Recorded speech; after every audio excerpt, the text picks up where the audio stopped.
Have we got every? Is George there? We got everybody?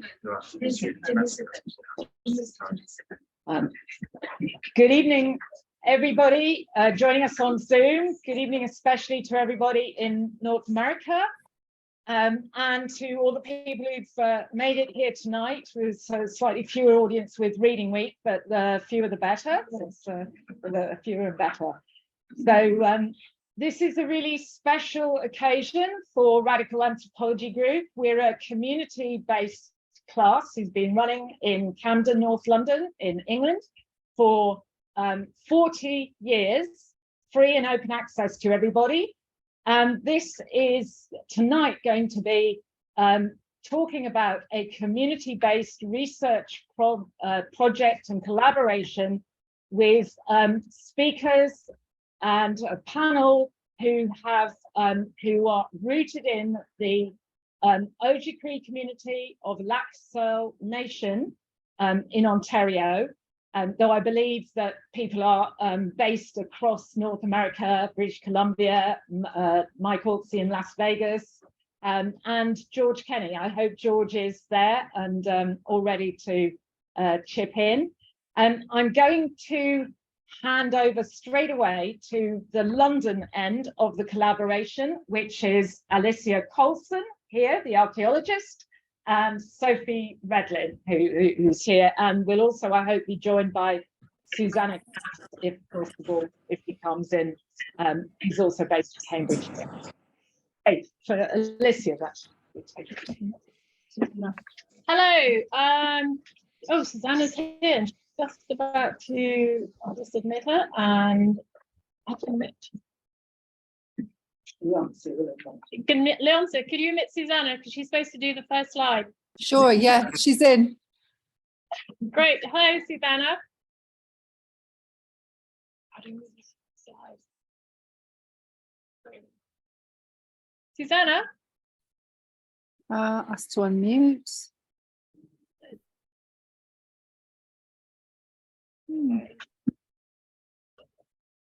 She's just come in. Anyway, this is the team. I'll do her slide. This is the team. Sorry. Oh, hello. You can do it. Hi. Good evening. Apologies. My Zoom decided to update at the last minute. Of course, obviously. Apologies if I've missed your beginning part. Alicia, did you want to carry on from where you got to? So you start, because I was just about to do it. Okay. So yeah, just to introduce our team.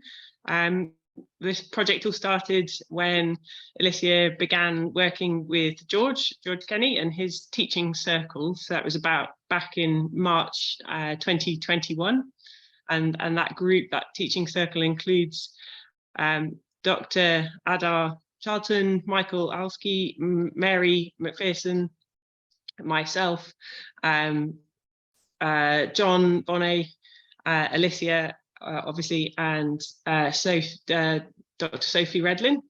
So we're quite a multidisciplinary team. Mike is a sort of facilitator and local negotiator with the knowledge keepers of the Lac Seul First Nation community, as he's a Bear Clan member and a band member of the Lac Seul First Nation, and he's studying Indigenous ice hockey histories and community-based participatory sport and wellness programming. George, from whom this all really originated, is a knowledge keeper, the Lac Seul First Nation, and he's given us the opportunity to capture the lived experiences of the site for outsider and insider perspectives, and he's fluent obviously in English and Oji-Cree, and has been very kind to share this lifetime of knowledge of Lac Seul, the area, the First Nation, the topography, protocol, language, everything with us. Mary contributes legal Indigenous law information. She's also a practicing artist, and a member of the Couchinging First Nation in northwestern Ontario.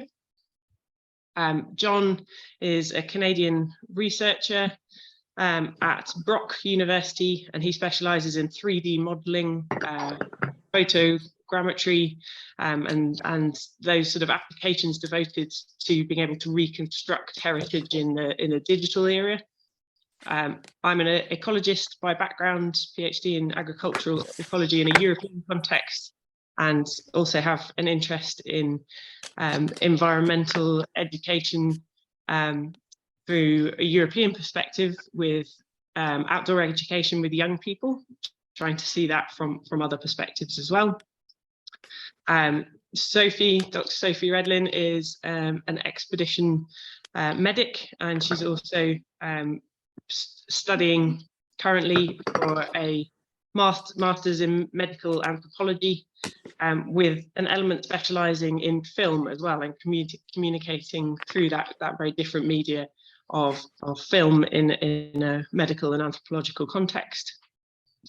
And Alicia is one of the Explorers Club top 50 of the year, ecologist, archaeologist and ethnohistorian as well. So we brought together this very interesting collection of people, and we're hoping to visit the Lac Seul First Nation in June 2023, that time of year picked for the season where the birch bark is rising and trees flowering, and that time of year when birch bark scrolls, canoes, those kinds of items are traditionally manufactured. But they better, cooler temperatures, and apparently also we're promised slightly fewer flies in the area as well. Okay, I'll come to George, who's going to introduce Ahnishinahbayeshshikaywin. So do you want to go, George? And I think, Dad, you just need to unmute there. If you could just click that unmute, if you can there.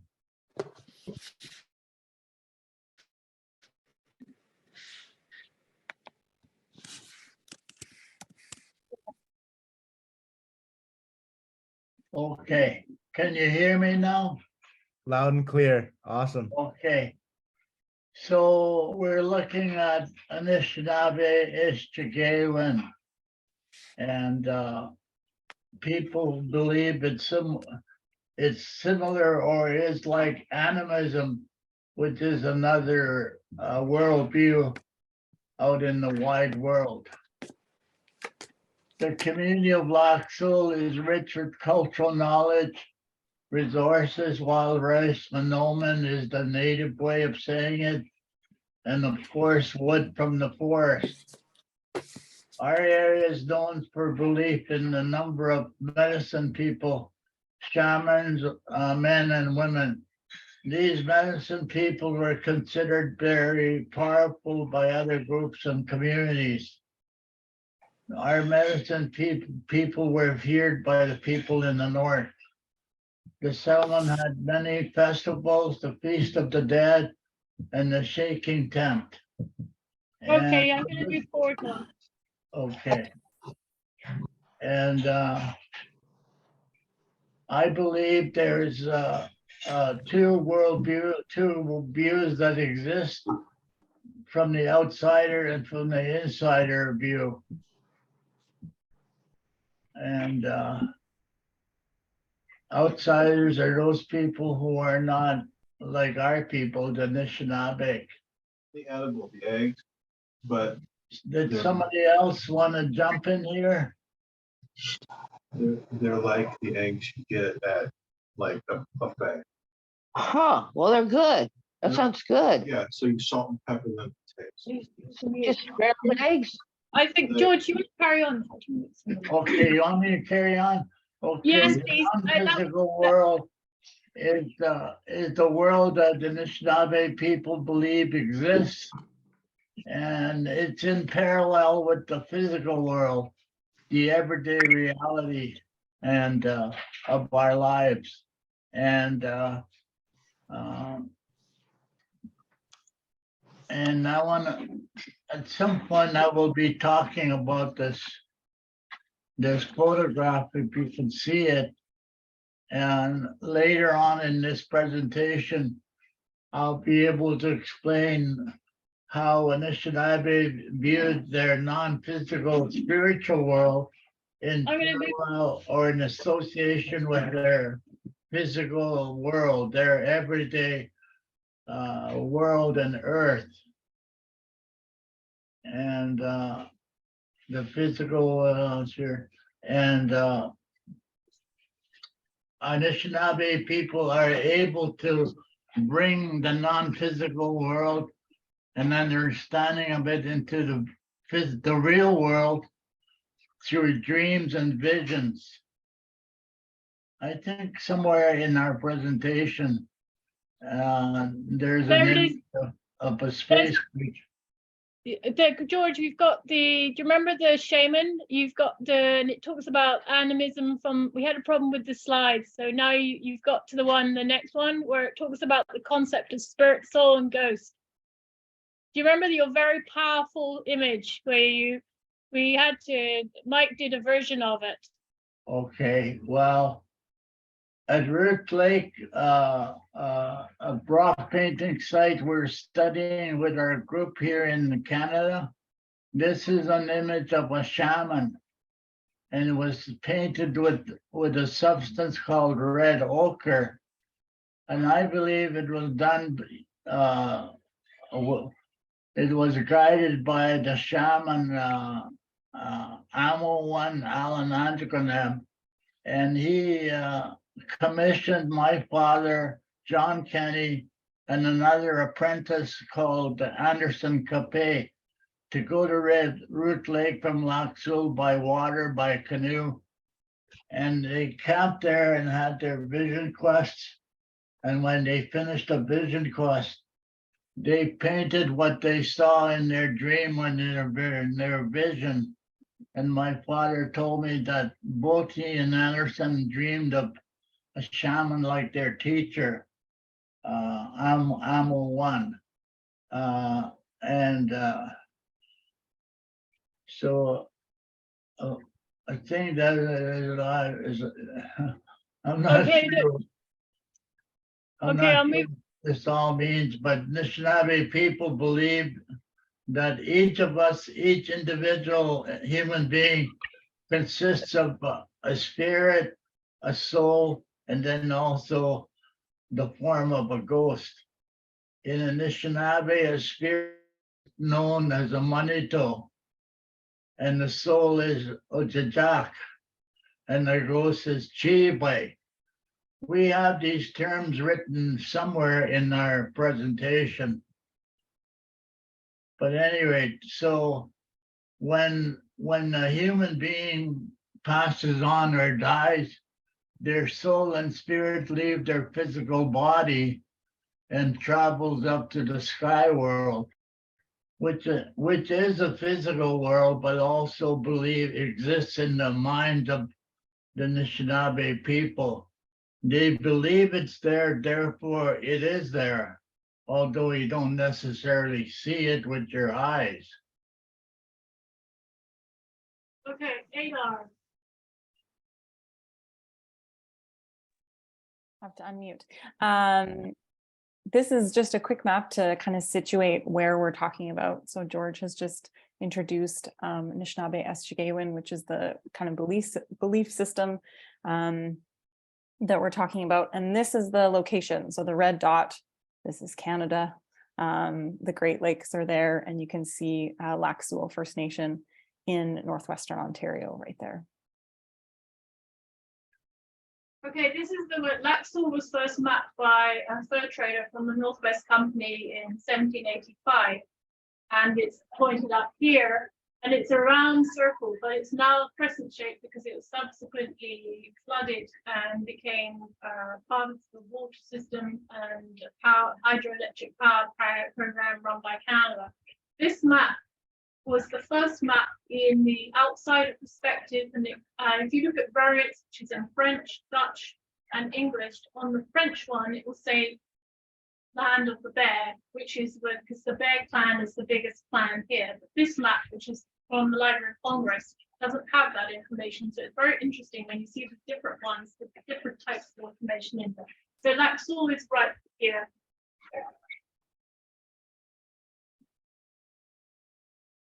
We also just wanted to introduce that the language, as you can tell already, some of it is peppered throughout the talk, as George has been able to share it with us. And the language is Anishinaabemowin, or also known as Oji-Cree, and it's part of the Algonquin language group, the Algonquian speaking people. So this map kind of maps out the language groups a little bit. But the language really migrated further east and kind of expanded. So there's a mixture of interrelated languages of Ojibwe, Cree, and a few Sioux in the area as well, and kind of conflicts as lots of that migration west happens as well.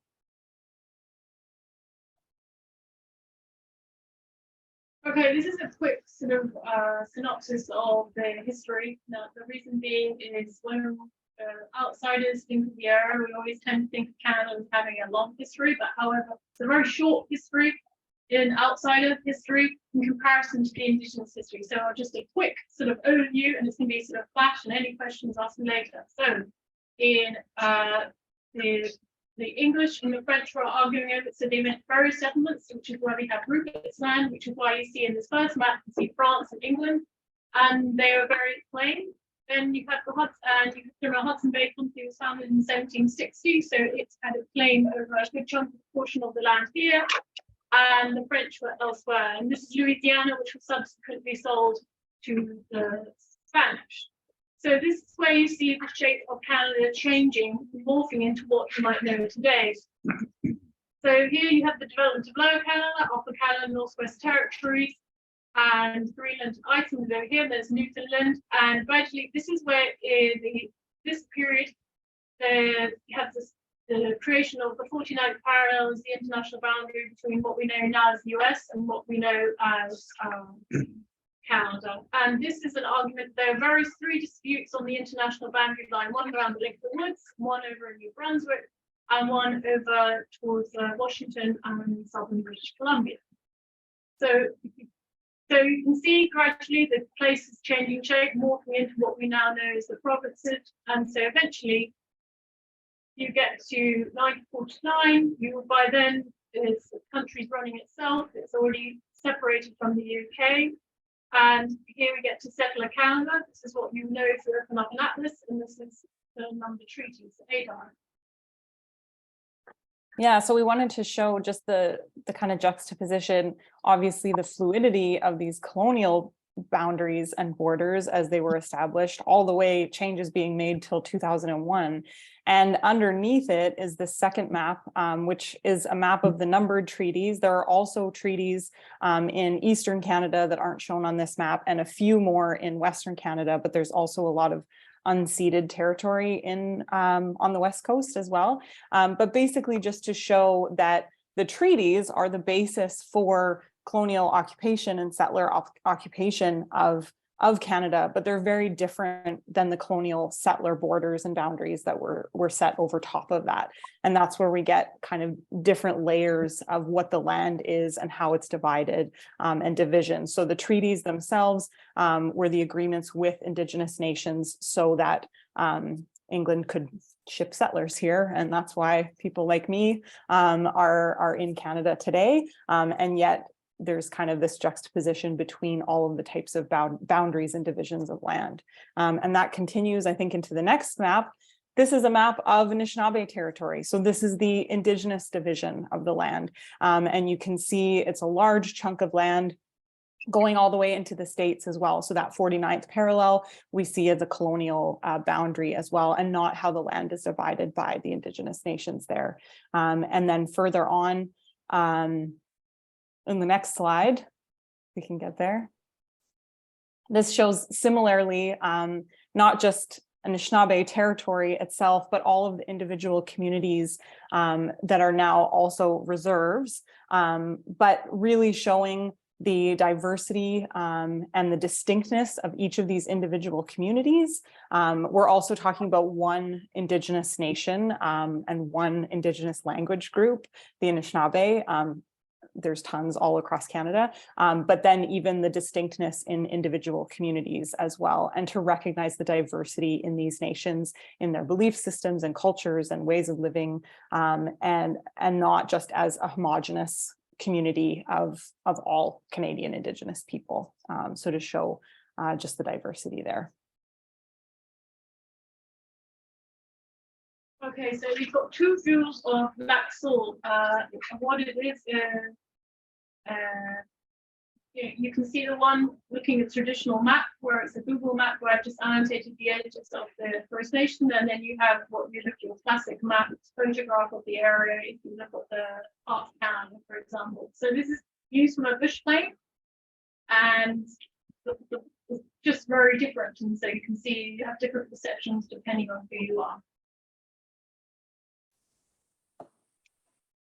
So this is where you can see that the Lac Seul is one of many First Nations in northwestern Ontario. So it's actually over like here. So you can see it's very different. Okay, this is the boreal forest, Susannah.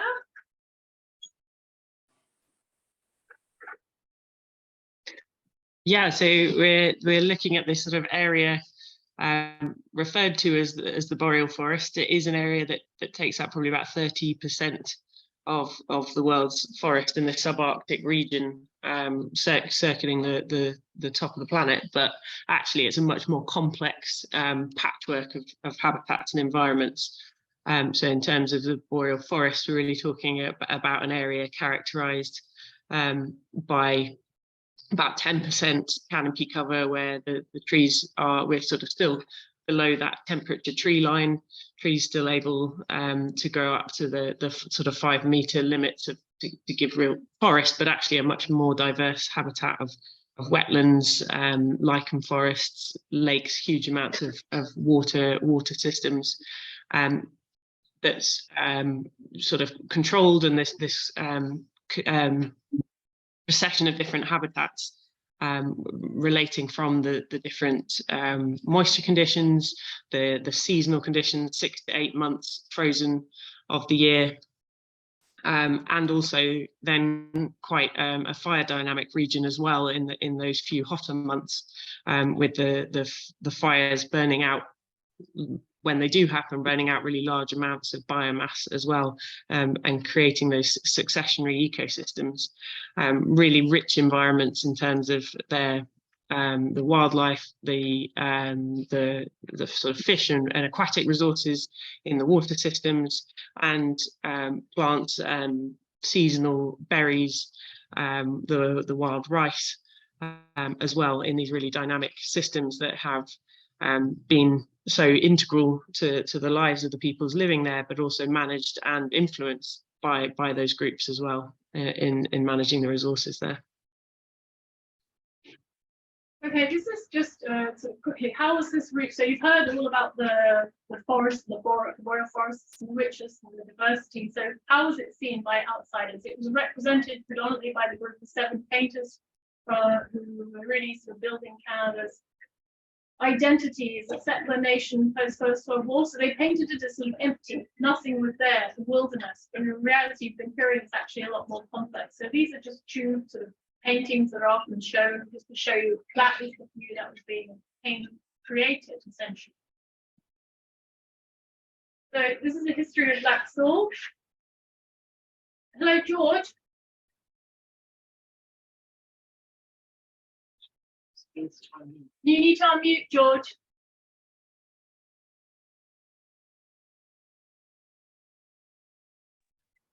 Okay, the Ojibwe or the Anishinaabe have been in Lac Seul. Oji-Cree is the Anishinaabe name for at least 6,000 years, according to Peter Lambert, who published a paper in 1983 and on page 145 to 146. And in my master's thesis, I'm saying that the Anishinaabe arrived at Lac Seul circa 8,000 years before the present. So if they've been there 6,000 years and 8,000 years, I think that's when they first got there, but they began to do their living on the lake 6,000 years before, 2,000 years after they arrived in the territory. Today, there's approximately 5,000 Lac Seul band members. Approximately 3,200 live off the reserve, like myself and Mike. We don't live on the reserve at the moment. And the rest of, they're all over Canada and the United States.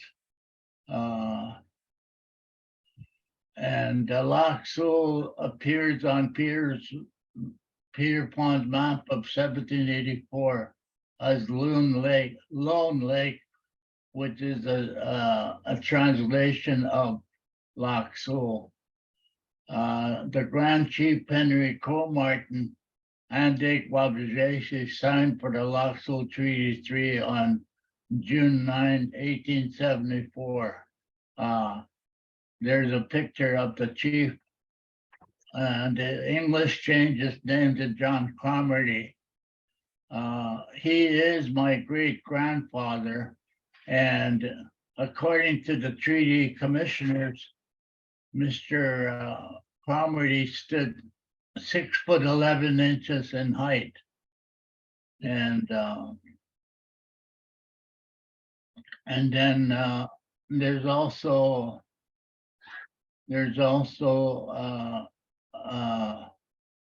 from the 1850s to the 1930s, the Sioux or Dakota Teepee Nation came along the English River from Porter to Prairie, invaded the Lac Seul area to make war with the Oji-Cree people. Our people, led by the Grand Chief Henry Comartin, managed to chase the Dakota back to Manitoba. The Dakota Sioux were originally from Minnesota and North Dakota, but they came to Lac Seul for furs and the rich economy of our territory. Actually, the whole of northwestern Ontario is full of First Nation stories of having war with the Dakota Sioux since at least the early 1800s, probably even before written records are kept in the territory. I can't see all of the screen, but basically the Lac Seul people have been there for quite a while. And in Ontario, the 5,000 band members makes it one, if not the largest community in northwestern Ontario. Sorry, go ahead, Suzanne. I mean, Alicia. So this is, we've been talking about, as a group, been talking about pictograph rock painting at Lake. So I just showed you quickly, we talk about one, but actually we're talking about large, that's one of many sites where the Canadian Shield. Now, the Canadian Shield is the pale gray, but the sites are actually the darker gray, just to show you that the way you have the red with the arrows, it's where large concentrations have already been identified by different sort of outsider researchers across the Canadian Shield. Alicia, Yeah, I have to go now. okay. Yeah, Don't worry. I don't know if everybody knows, but I have cancer now, prostate cancer, and I have to go to the hospital right now. So thank you, everybody, for being there. And please contact Alicia, who knows how to reach us. If people want to ask me questions or say anything about a question about Anishinaabe society and people, I do have a Facebook page. George Kenny on Facebook. If you send me a question, I can answer you, but you have to send me a friend request first. And I promise I won't blow you off. Originally, Hey, I Dad. blew off Alicia because I didn't know exactly who she was. But then I saw a photo of her on her pirate ship on her company of explorers. So that's how we got together, because she was sailing on her pirate ship. So goodbye, everybody. I have to go. Dad. If I live, I'll see you all in Kitchikijikun, which is Okay. our word for heaven. Okay, Okay, bye. Mike, my son, I'll talk to you later. Yeah, Bye. Dad, I'm proud of you. I'm proud of you for going. So you get Don't well so go we can go down- skating on Don't Lac go Seul. We're gonna go gambling play in hockey. Vegas. okay. Okay, George, we'll see you later. Bye, Dad. Hi, Mike. Yeah, I gotta go. The boss called. Okay, the boss called. Say hi to. In our home, my wife, in my home, the wife is the boss. Okay, this map is really to emphasize the point that these rock paintings are everywhere, and this so you can see where Lac Seul First Nation is, and Lake of the Woods, which is one of the largest concentrations of Quetiquo, and the Bloodvein River, which is emphasized by with Winnipeg at one end. Bye, Mike. Bunch. Bye, Dad. Bye. So, okay, this is, I think, Mike, do you want to help me explain this? Yes, you would.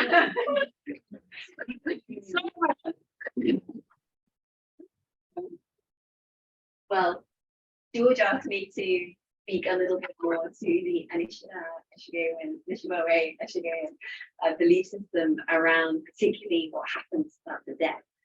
And in his words, this is because as a doctor, I witnessed that passage from life to death, which I have for a few people. And I've always wondered, obviously, what that's about. So in their belief system, as George said, they very much believe that a human moves from life to spirit world. And as he said, for them, it is a physical world in that they believe in it, and therefore it is. They actually, further than that, believe that spirits can return to Earth and inhabit humans on Earth. And George will say that he knows many people who have told him that this is the case for them. So the physical world is the human world, and the non-physical world they think of as in terms of dreams, visions, where people from the spirit world may appear to those still remaining.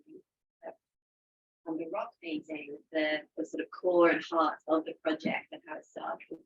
The rock paintings are seen as a conduit from which the non-physical world is represented within the physical world.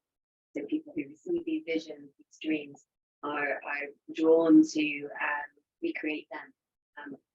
Such as the example in the middle, which is a birch bark scroll, but also obviously in rock painting. And therefore, the art in this this belief system has a very much a sacred link. And we can compare that to, if you look at the image on the other side of the screen, we can compare that to art from the Eurocentric view, which obviously does not have that link to the sacred world in the same way at all. Another contrast is that within Ahnishinahbayeshshikaywin, I'm practicing that word every day, there is no hierarchy in art. So if you look down the kind of image there, in our society, if you like, we might categorize art into different hierarchies of meaning or importance. Art, say crafts, handicrafts, etc., and give things less or more importance depending on how we view them. In their world, there is no hierarchy. Everything has a collective meaning. And as I say, very much this connection to the sacred world, which gives them a very different relationship to it. Other than that, we get to save the birds for later. Okay, come back again. Okay, we're going to go to the next slide, and I'm going to take over George's bit. This is actually, we talked about how different people felt importance to paintings, and so here you have Chief Roy Carpenter's cousin Albert, and here he's offering tobacco to the Ahnishinahbayeshshikaywin, which are these little, they're called in the ethnographic reports, they're called little hairy people, but these George refers to them as space people. So that was the image that you saw on the birch butts or on the previous slide. So this is because these painting sites are considered sacred. So this is actually from a book which is by Selwyn Dewdney and Kenneth Kidd, but George knows Roy Carpenter. He's a good friend of his, and he's one of the people who we'll be seeing when we go to Lac Seul next summer. So I'll move over, and I think it's Mike. All right. Well, yeah. Well, thanks everyone again for being present and being understanding of my dad's health as being his priority. So super thanks on behalf of our family and the research team. I truly can't speak to the shaking tent ceremony. I've never partaken in this ceremony. My dad's one of his favorite jokes, and our team has probably heard it well over a dozen times, was that he has this intention. I almost don't want to share the secret, but I will, was that he wants to like do a sort of shaking tent ceremony. And what I do know about it is it's kind of like a sweat lodge. But he wanted me to track down like a holographic specialist so that we could like project a spirit popping on the walls and to sort of like you know, make you think we knew something you didn't, perhaps. And actually, people do see spirits in shaking tent ceremonies and in sweat lodge ceremonies. I myself have not. But if we shift over to the image on the right, I mean, I'm going to talk more about the sweat lodge a little bit later.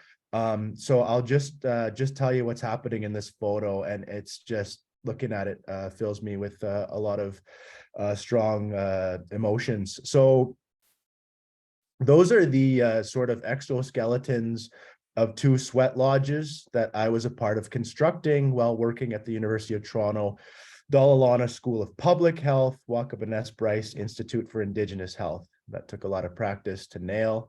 U of T Public Health. And one of my mentors is the director there. I'll talk about her a bit later, but the smaller lodge on the left, yeah, we constructed that to perform ceremonies with our team over at the Health Institute. Just being a part of constructing a lodge, being a part of chopping wood, heating of the rocks, all the protocols required, they all go into that experience of why you enter a sweat lodge, what's your intention, and what you get out of it. And like I said, I'll talk a bit more about it in a few slides time. And just quickly, the lodge on the left was about 8 feet high and I think 37 feet. I apologize, I don't know what that is in metric offhand, but it was a huge lodge. And again, I'll talk about the ceremony that the series of ceremonies that happened later. And the location is the Hart House Farm, which was land donated to the University of Toronto, and it's in a small quaint town called Terracotta off the Niagara Escarpment, kind of near Orangeville, St. Catharines, Niagara Falls. Anyways, not too far from Toronto, a little northwest of Toronto. Next slide, please.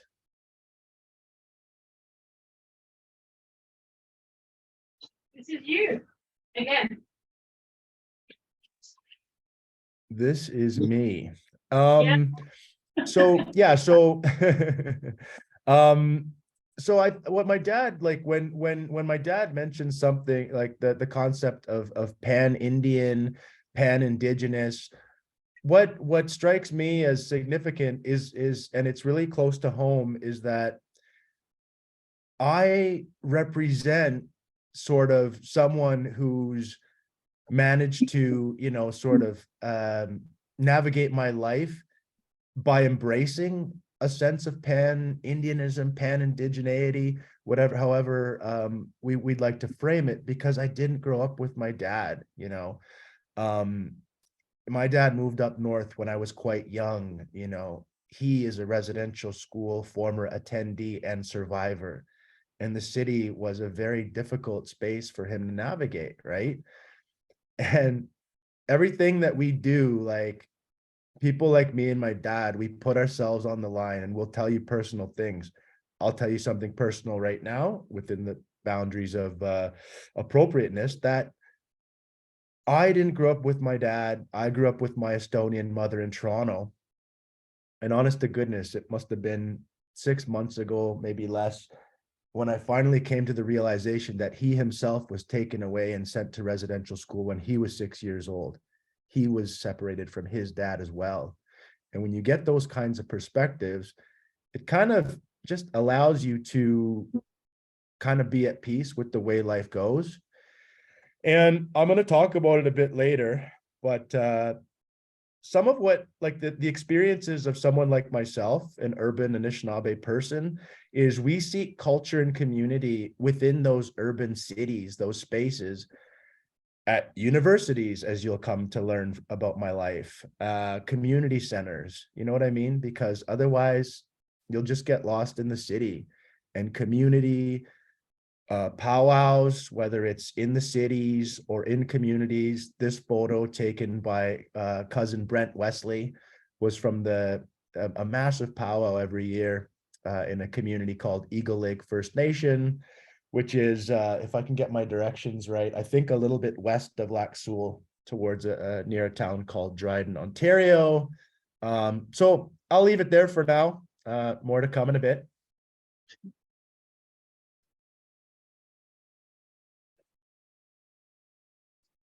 Just looking at the question in the chat, I can address that briefly, but even though I don't actually know, but it's all, you have to understand, like the disruption of like Anishinaabe worldview that my dad was talking about is directly tied, you know, to the residential school system, which was the assimilatory, you know, agenda of the government to take the Indian, you know, kill the Indian and save the man, I think was the words of our first Prime Minister, John MacDonald. And so it's the reason I don't speak my language. It's the reason there's a little piece of me that feels shame about that.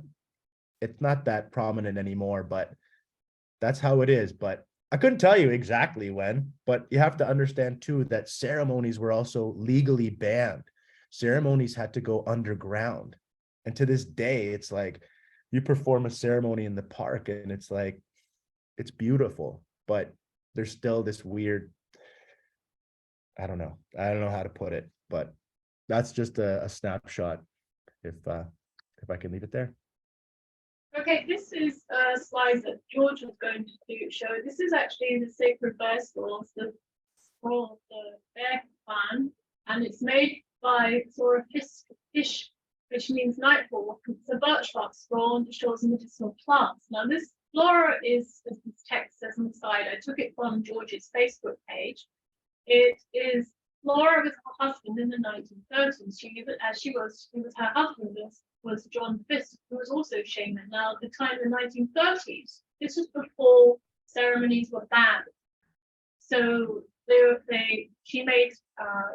beating a drum, and his sacred pipe is there, he's holding it in his hand. And she's well known for a lot of the birch bark scrolls that you see in museums and in publications. You want to talk about the story about the plants?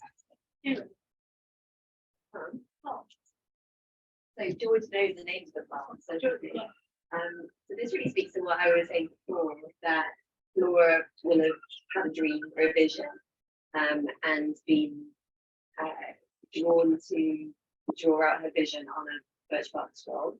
And as I said before, this is a way of bringing the non-physical into the physical. And so, yes, so this scroll was from the 1930s.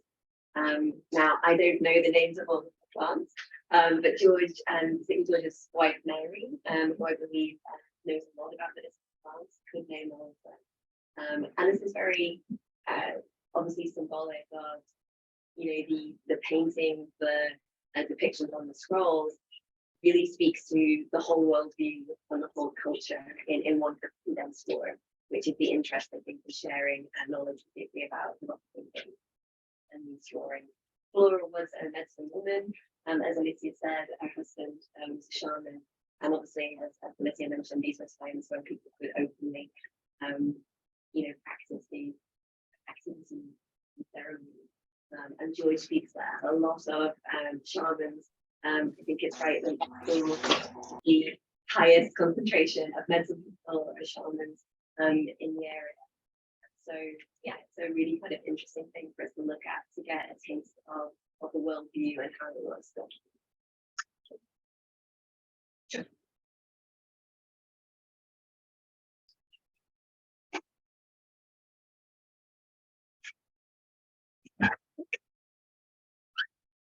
Okie dokie. Yeah, so I have to admit, I sprang upon Alicia. I was wishing to switch the slide a little bit, so apologies for throwing that on you. My intention was to switch the slide name to Hockey is My Medicine. And that's actually me picking medicines on Lac Seul. So I'm trying to get really clever with my talks and be super engaging as I can. And the first prompt that I had that I wanted to speak about for the next few minutes here was speak from the heart, son. Whether it's my dad talking to me or me talking to myself, that's how I like to go about my life. So I'm going to go back to the sweat lodge because it's really what I'm going to do now is I'm going to tie ceremony and teachings, the sport of ice hockey, which my dad and I swear saved my life. My first sweat lodge terrified me. I exited the lodge afraid and somewhat ashamed. Most recently, that large lodge that we saw a few slides back, that was part of a huge undertaking. I mean, it was like 80 people, to stay on the Hart House farm there and to run a series of 7 sweat lodge ceremonies in the large lodge there over a span of 6 days. I was asked to be a great honor to be a firekeeper, which requires basically 7 a.m. to 9 p.m. for all 7 days roughly, chopping wood, driving over to the quarry, getting all the rocks that there's a sacred fire and you have to cut thin 1-inch pieces of wood to start that fire, and to heat those rocks up takes about, I don't know, 6-7 hours. So it's just a really beautiful process. You dig a hole in the middle of the lodge. Lodge is covered in tarps. The floor of the lodge is covered in cedar, one of the sacred medicines. There's so much. There's an altar that lines up directly with the center of the lodge and the fire. When I got summoned into the lodge, I didn't want to go. I was really scared. Something about like small spaces, dark, hot spaces. I kind of get claustrophobic. My parents are kind of like that too. And so I walked in and I was legitimately petrified. And Suzanne Stewart, the director of the Public Health Institute, she was on her knees and she just rose up and said, "Hi, Mike." and it was gone. And so when I went into the lodge and they closed the door and it was dark, really powerful words were spoken. And quite literally in that moment, I was able to connect with my ancestors and my deeper self, my closeness to spirit, all became one in an instant. I never felt that in my life or since. I don't even think I would need to feel that again. That's how profound it was for me.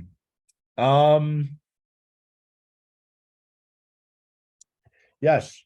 Hockey is my medicine. So the bullet points on the slide here, I'm just going to speak to them quickly. I'm just going to take you through a little timeline, if I may.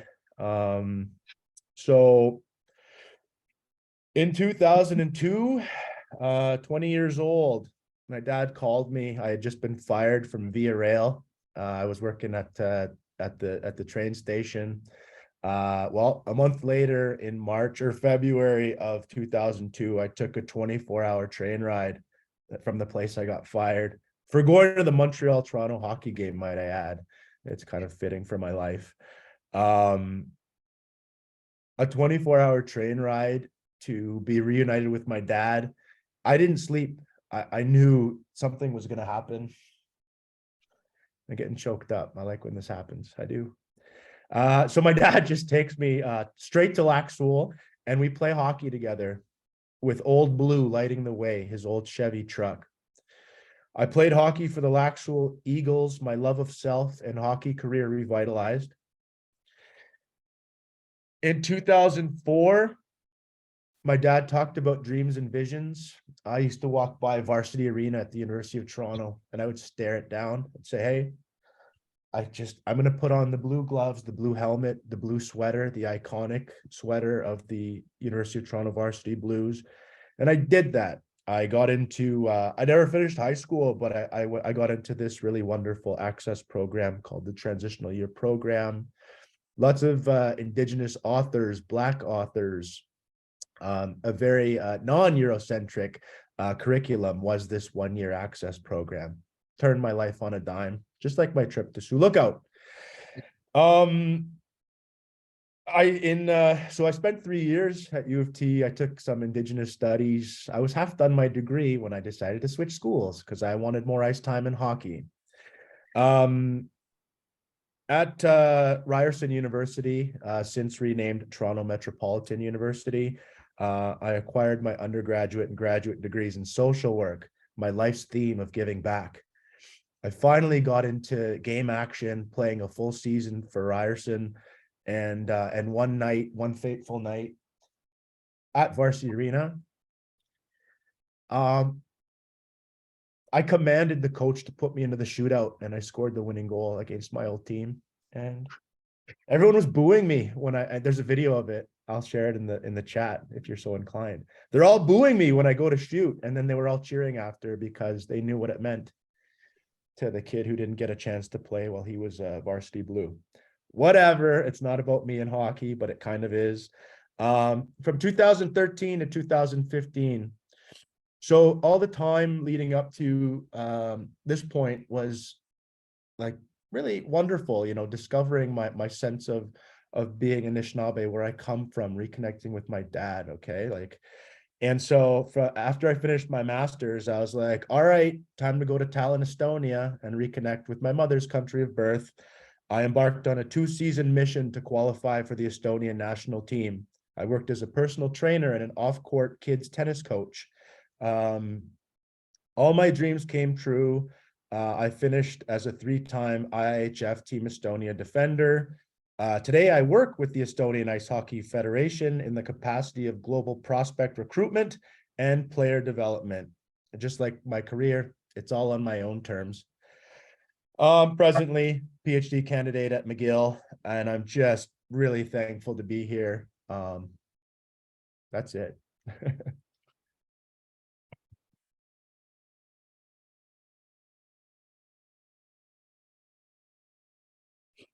Sorry, I was I also asked Alicia if she would take this slide out, and I think the PDFs were already hot off the press. But please, it's not a problem whatsoever because there's a lot going on here. The drum groups we ran and still do run out of the University of Toronto Indigenous Public Health Research Institute. It's so beautiful. Good memories come flooding back. I mean, look at our space. You know what I'm saying? Absolutely wonderful. A place I might land after finishing my PhD one day. The theme of land-based learning, I think, was quite prominent in that series of sweat lodge ceremonies that I spoke about earlier, and all kinds of really excellent initiatives. One woman out of the University of British Columbia is doing some really incredible community-based participatory research on land-based learning. I chatted about the meaning of modern day powwows within my autobiographical account. yeah, and like within ceremony, there's no workers, there's no community members. We're all just people, and I think there's something really unifying about that. And to that point, I find that ceremonies, teachings, and land-based learning opportunities also do a wonderful job of bringing Indigenous, non-Indigenous people together. Absolutely, I've seen it, and I just know this. Everything that I do, and at this particular point in time, with awareness of Canada's residential school system coming into the public consciousness, is very beneficial, because for a very long time, and it still happens today, Indigenous peoples in Canada have a really unique distinction of being both invisible and resented for reasons that newcomers and settlers don't even understand. So I just wanted to be transparent about that.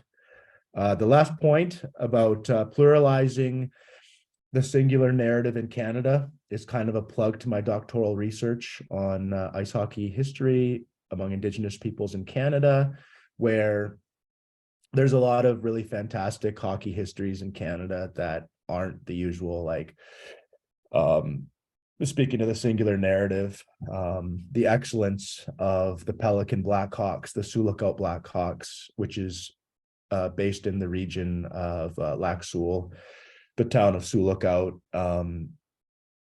These young athletes became excellent hockey players within 2 years, going up against some of the best young teams in Ontario, because they grew up living land-based on the trap line, snowshoeing hundreds and hundreds of kilometers. I called them metahumans, but that's kind of like a DC superhero reference. But I feel that, and that's how I conceive their excellence, and how I intend to capture it. Thanks very much.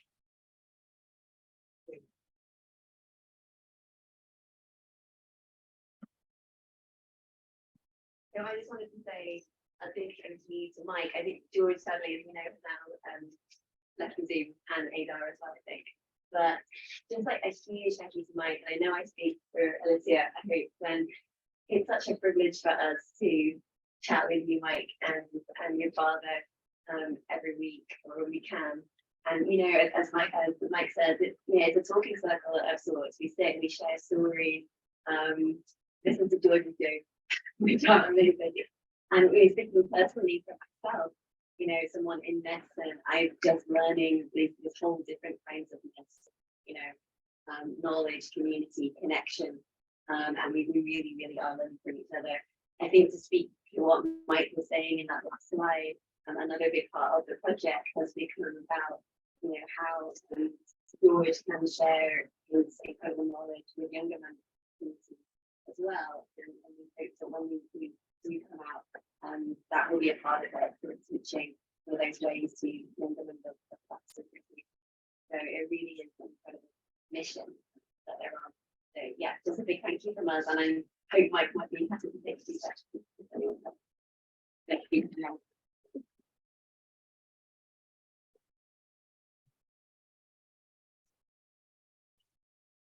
Have we got some questions in the room? And I'm just going to look at the chat as well. Can someone tell me what the difference is between spirit and soul in Ahnishinahbayeshshikaywin belief? So the question, did you hear that, Mike? And we're getting a question here about the difference between spirit and soul in Anishinaabe belief. That's out of my scope, unfortunately. Yeah, no, I wouldn't know, but I'd be curious to know how my dad might respond to that. Yeah. Any more questions that I can be able to answer?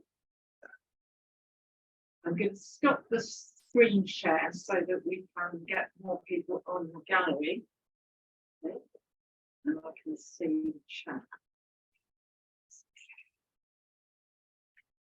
Catherine, go ahead. Catherine Williams, do you want to say something?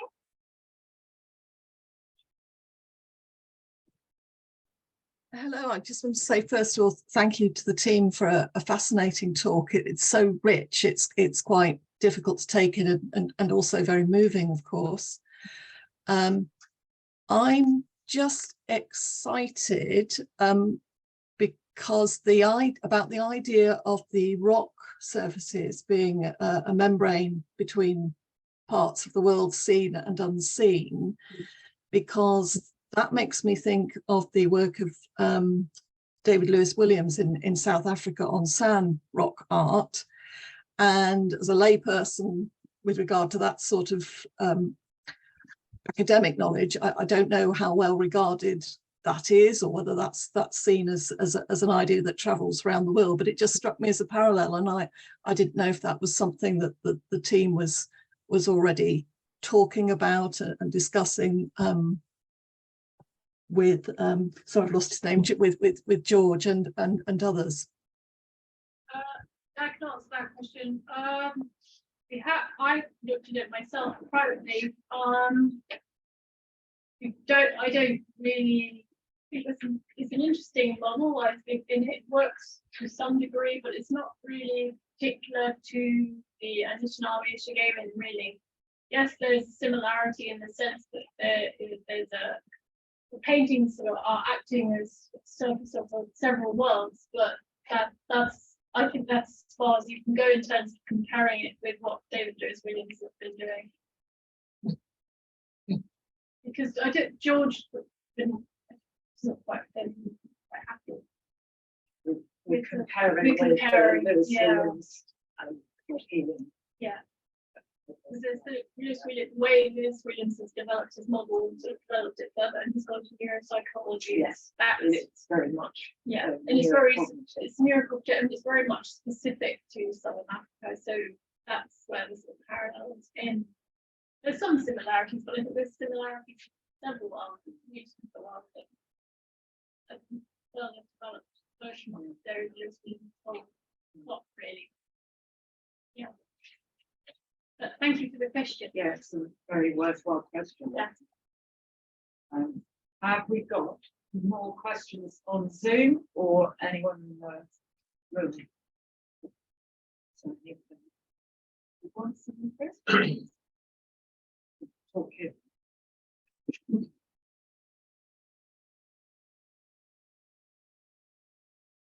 Well, I was kind of wondering whether you probably don't know that the extent to which the sweat lodge was part of what we did. Obviously, we were kind of trying, but we did it when I taught for many years, and Camilla taught as well. Every single Easter, we would go take about 50 of our students from the University of East London, this is, into Wales, the western part of Wales, Pembrokeshire. And there's a wonderful man called Tony Wrench, who's astonishingly in touch with himself and traditions. He was very strong kind of environmentalist. I won't take too long to say it, but I mean, he just brought back to me the extraordinary feeling of getting the stones. They had to be about this high. Take 6 hours to get them out of that. We would make these a huge sweat lodge, quite low.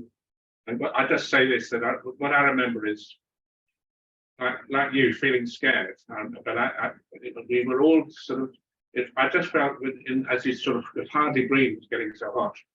I'm dying. But there's a really good thing about this, because we're all touching each other.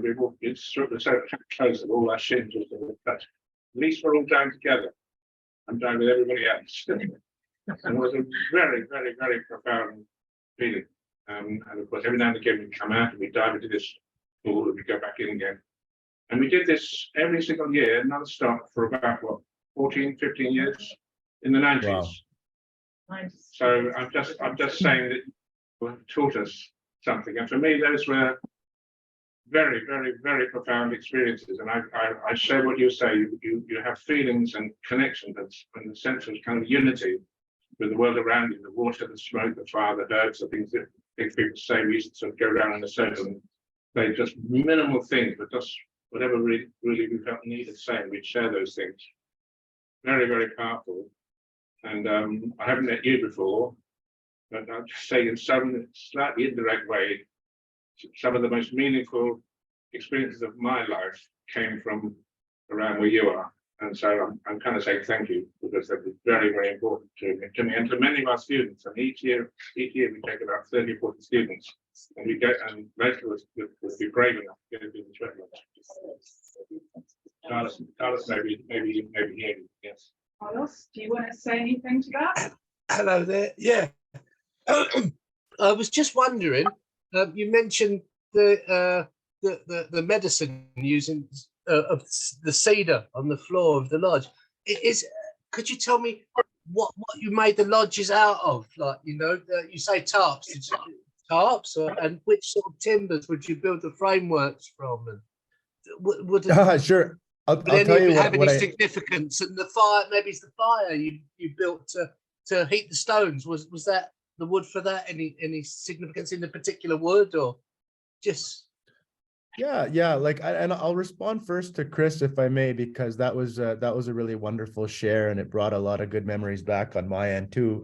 So quickly then, because for people like myself who grew up in the city, and this was all really new to us, or the young people that I've worked with in like my many jobs within the urban community, like the skill of a knowledge keeper, of a sweat facilitator, to whether you're building the lodge or it's already built, but to set the tone with teachings and to understand where some of us were coming from, where like we didn't know, we didn't grow up with this, that there was a lot of it just, you have to be really safe, you know, and tell them that, like, I always ask, it's like, hey, if I start freaking out, can I exit the lodge? And if the knowledge keeper says no, I might not go in, and being strong enough to be okay with not going in and say, I'll do everything else I can. So to respond to your Carlos, your question there. Yeah, so every Friday when we were building that massive 37 I think it's actually circumference foot lodge, the 8-foot lodge, we picked out specific saplings or boughs, I don't know if that's the right word, just right from the farm there, obviously with the permission of the university. And you know, there's all kinds of really cool, like, I don't know, like the doorway has to be in the east. The eastern direction is where the sun rises. That's the spiritual direction. That I do know. You know, and yeah, no, they're just you get the saplings, you connect them with rope or red ribbon. There's a significance to like ribbons when it comes to ceremonies. I can't speak to that too much. Yeah, there's all kinds of it's actually very like architecturally, or like from an engineering perspective, they're really sturdy structures. And again, the doorways in the east, you know, and I guess they must have used tarps, you know, before, like actual hides before. In the modern world, like, you know, tarps are what we use. I believe they're canvas, is what we use there. And the cedar, so I know the cedar as one of the medicines, I think it's high in vitamin C. So people like, some of the knowledge keepers will say, hey, take a cedar bath if you're in a tough spot and you need healing, cedar tea. So I think the idea was just to have, you know, a type of medicine that would be conducive to the healing propensity of the lodge. Thank you. I'd like to say as well quickly, but just to share, I mean, I was a student of Chris's and Camilla's, and I used to do the lodges with Chris sometimes. And that, as Chris said, absolutely can be quite a scary experience. You know, you're in there all huddled together, you pour some water on the rocks, and one of them might explode and send shards all around the lodge and stuff. Yeah, quite an experience. Those are the ones that were like soaked in water. That's why too, it's really important you get the not water soaked ones. That sounds so scary.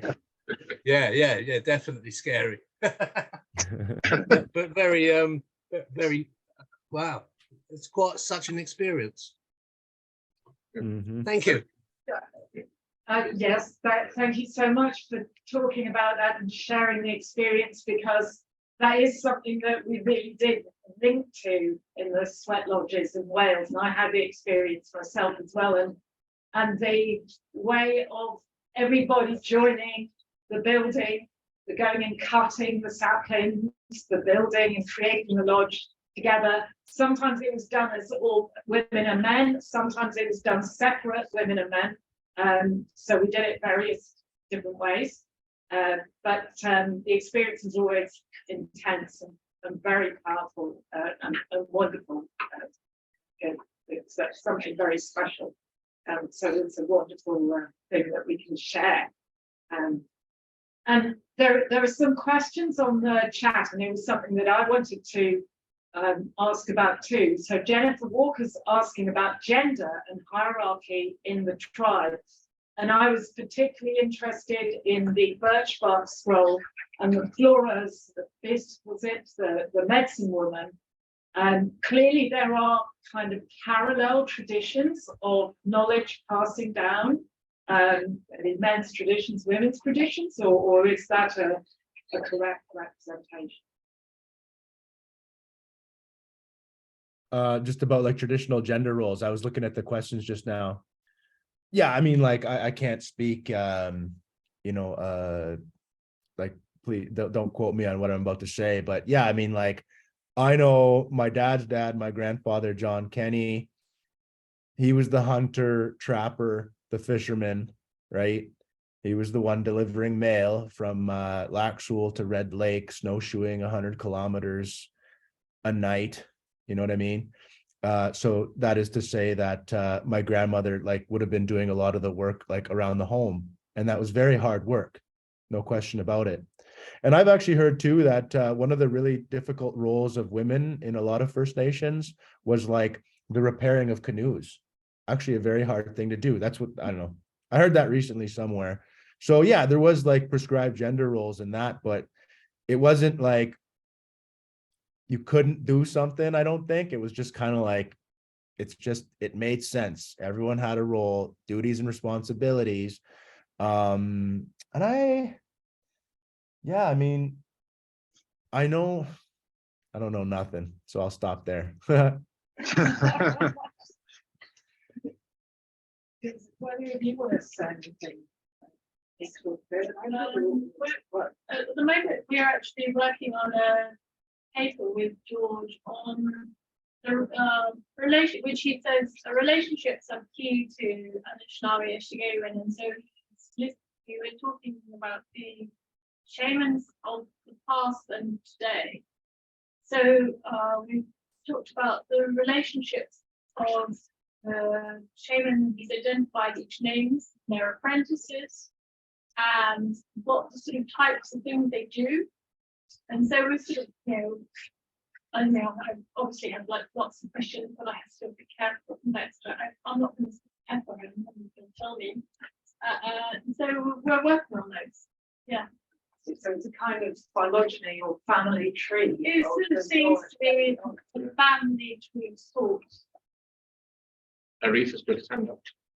Arif. Is that okay, Mike? Of course. Arif, do you want to go? Yeah, thank you. Thank you very much, Mike, and thanks to your dad as well. There must be thousands, if not tens of thousands, or maybe hundreds of thousands of people like you yourself in Canada who were robbed of their cultural identity. And so I'm wondering whether what you're experiencing in terms of reconnecting with your Indigenous heritage, sort of whether that's a widespread phenomenon now in Canada, and whether it's also linking to ideas about Indigenous sovereignty and land back and reclaiming your rights in Canada. Yes, it is.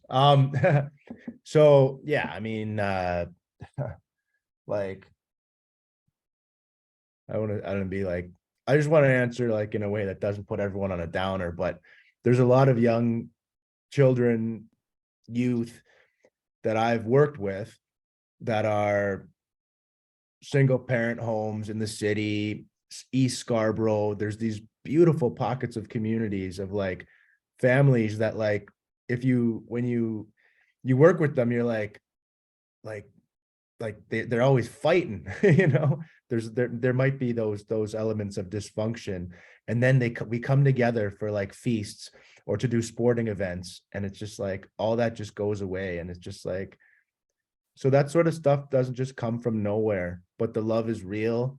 And the kinds of programs that, you know, I've been fortunate to be a part of, it's like, you make a little difference in a young person's, you know, life, doing recreation programming, doing teachings, giving them opportunities to, we took a group, whitewater paddling.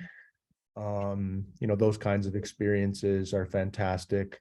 In North America, I'm actually involved with a North American Indigenous Games sort of conference.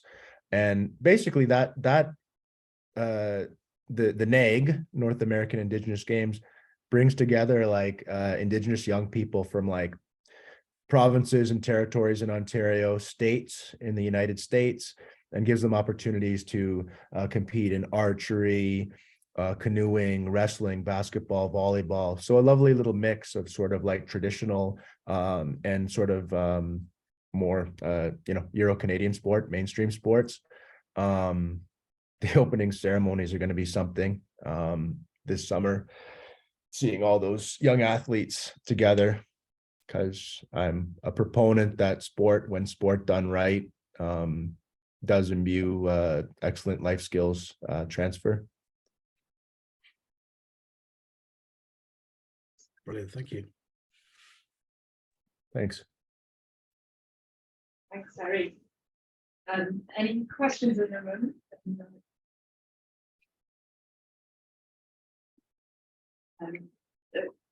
I just hope to express how, well, moving that whole picture, and thanks to Susannah,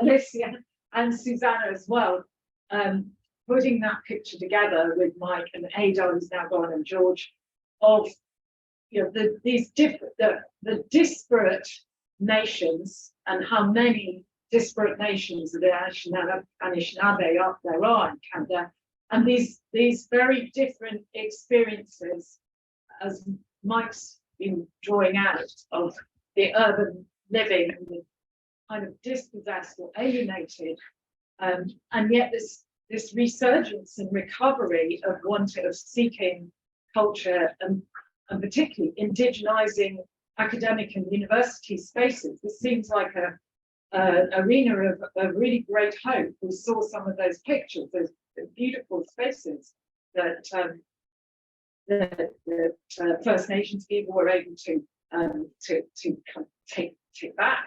And yet we've also got this intricate research that Alicia's talking about, that doing with George, trying to recover heritage and tradition for you know, really deep time, really ancient work in you know, Oji-Cree and Anishinaabe culture of such antiquity, a culture living on the land for 6,000 or 8,000 years. It's just astonishing length of time. And if you think of that in terms of our landscape, okay, Stonehenge, which is built by peoples that just aren't here anymore, is of the order of 4,000 or 5,000 years. So we're talking much older, potentially.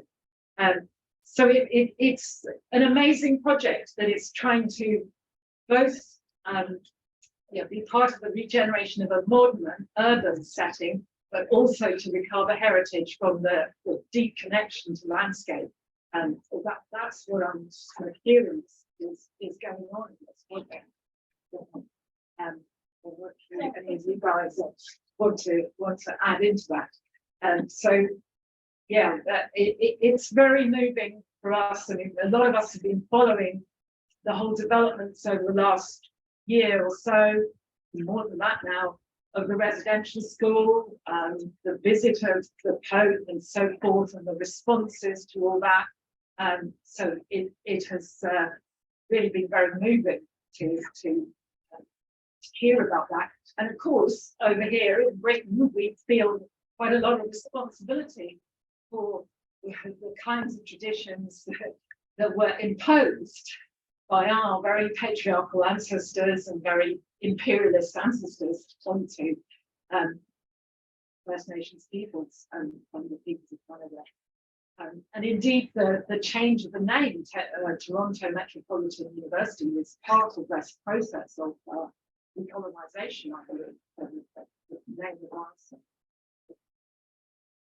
But yeah, so I just wanted to express how extraordinary it is to hear these very poignant histories coming across, but to feel a sense of great positivity and hope in that. But there is various forms of recovery of culture occurring. That's fantastic, Camilla. I got some breakfast here on the Strip. I've never been to Las Vegas before. It's pretty something else. And I was kind of scrambling. I was like, be ready. And then I had just found out that my dad obviously had to go to physio. Like, we really need my dad to be healthy. So we appreciate everyone again for that. And so I scribbled down on this piece of paper what you just said about like well, the theme of resurgence and me discovering my indigeneity. So I dug up an article by Hinzo and Clark 2018 on digital survivance. And survivance was is a term conceived by Anishinaabe scholar out of Minnesota, Gerald Visner. And it's kind of the way that my supervisors sort of supported me in framing the ways in which like young Indigenous people right to this day have used hockey as a means of expressing Indigenous survivance and whatever and what have you. And so I just jotted down on my little, as I was eating my breakfast, on this receipt paper here, Visner's concept of survivance is analogous to the old two-piece hockey stick, where the shaft represents resistance and the blade stands for survival. Further, the suffix "ance" denotes an ongoing, active, and ever-present framing of literal survival. And then I guess the article, sort of the point of the article was that digital survivance is the ways in which the people are able to use technology to fight against, like Dakota Pipeline, I think was the example that they wrote about. So that was just me trying to like justify my my academic grit, which I sometimes avoid to this day.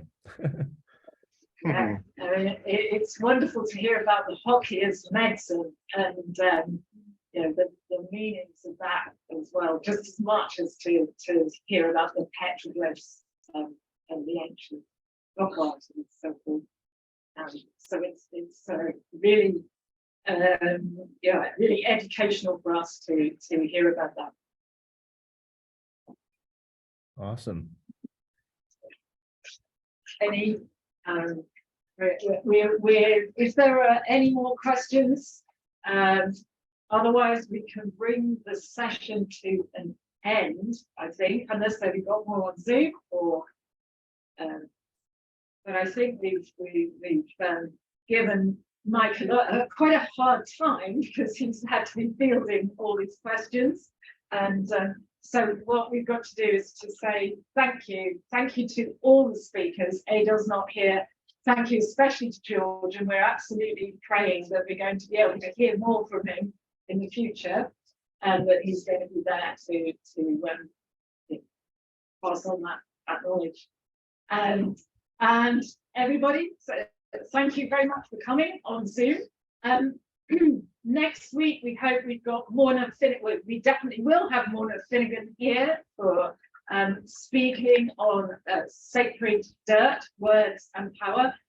Morna is one of our very much favourite speakers. She's coming the length of the country. She's coming from Edinburgh to come and speak to us.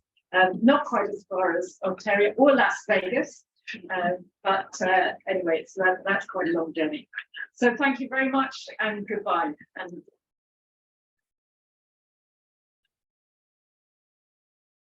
Thanks, everyone. Thank you. thank you so much.